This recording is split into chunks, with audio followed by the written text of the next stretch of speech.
जय श्री हरि। क्या आपने कभी सोचा है एक साधारण सा उपदेश किसी के पूरे जीवन को कैसे बदल देता है?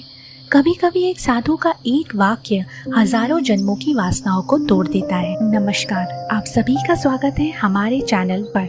यदि आप पहली बार आए हैं तो हमारे साथ जुड़े रहें, क्योंकि श्रीमद् भागवत की हर कथा आत्मा को झकझोर देने वाली है।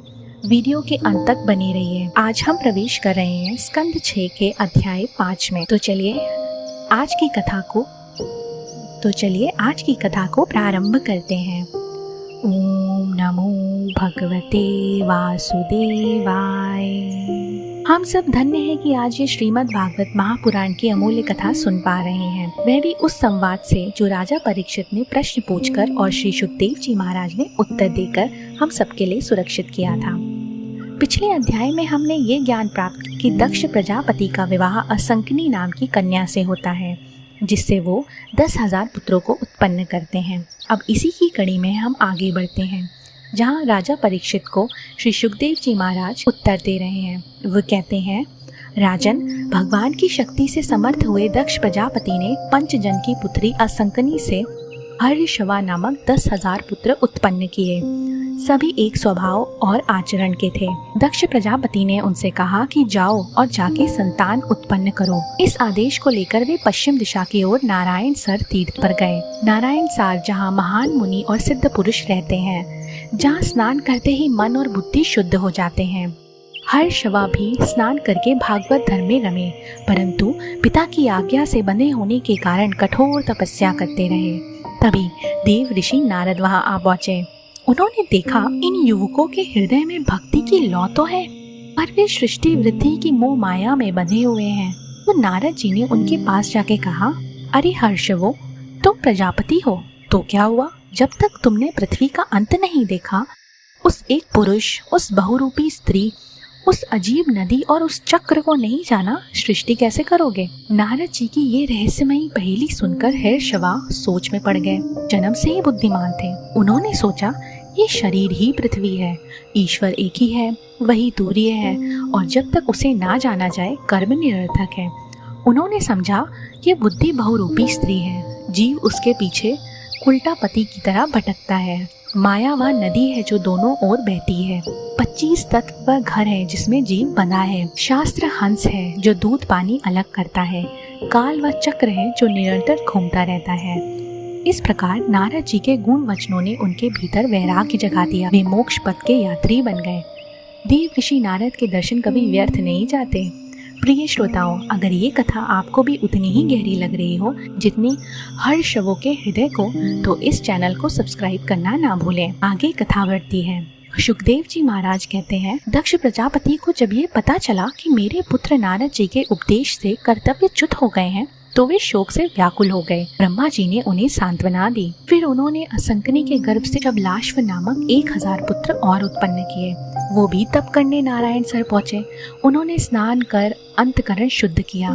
फिर प्रणव जप करते हुए महान तपस्या में लग गए। कुछ महीनों तक जल से, फिर केवल वायु से जीवन यापन करते हुए उन्होंने कठोर तप किया। तभी वहाँ फिर देव ऋषि नारद आए। उन्होंने भी उन्हें उपदेश दिया, तुम अपने बड़े भाइयों के मार्ग का अनुसरण करो, वही सच्चा मार्ग है। जबलाश्वों ने भी वही किया। वे भी उस पथ के पथिक बने जहाँ से लौटना नहीं पड़ता। दक्ष प्रजापति ने अशुभ शकुन देखे। उन्हें आशंका हुई और पता चला कि नारद जी ने इस बार भी उनके पुत्रों को चौपट कर दिया है।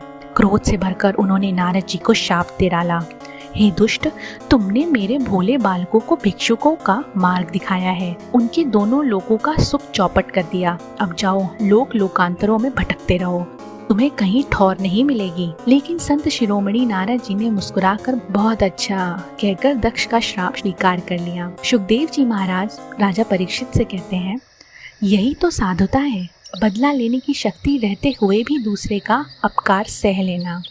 प्रिय श्रोताओं, ये अध्याय से हमें ये ज्ञान मिलता है कि सच्चा वैराग्य किसी बाहरी दिखावे से नहीं आता है, वह भीतर की जागृति से ही आता है। और ये भी कि संत अपने ऊपर हुए अपकार को भी सहज भाव से स्वीकार कर लेते हैं, जैसे नारद जी ने किया। दूसरों को भगवत प्राप्ति की ओर प्रेरित करना ही उनका लक्ष्य है, चाहे लोग उन्हें दोष दें या श्राप। यहाँ पर हमारा ये अध्याय समाप्त होता है।